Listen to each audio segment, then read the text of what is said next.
Mga sospek sa gang rape sa San Fernando nadakpa na milimod sa aligasyon. Si Daryl Anunciado sa report.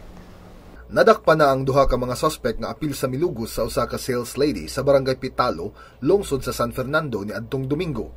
Sikop sa kapulisan ni adtong Lunes sa buntag ang mga sospek sa pagpanulis ug pangpanglugos nga sila Kevin Cabrera, Arnel Ladica ug laing usa nga wala pa mailhi. Si Chief Inspector Sarah Jane Recla, hepe sa San Fernando Police Station, nibutyag nga niadtong Domingo sa kadlawon si Maria gihatod sa iyang uyab sa ilang balay dihang gituli sila sa mga sospek sa may Pitalo.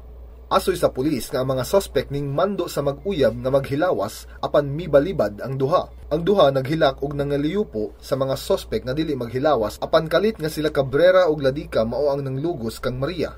Ang mga nadakpang sospek pulos ng himakak sa aligasyon, apan gipasakaan gihapon kagahapon og kasong robbery with rape, samtang ang laing usa ka sospek wala pa mailhi ning pagbalita. Ang biktima nga si Maria gipahiling na sa kapulisan sa Pink Room sa Vicente Soto Memorial Medical Center. Kini si Daryl Anunciado alang sa Sunstar Pilipinas.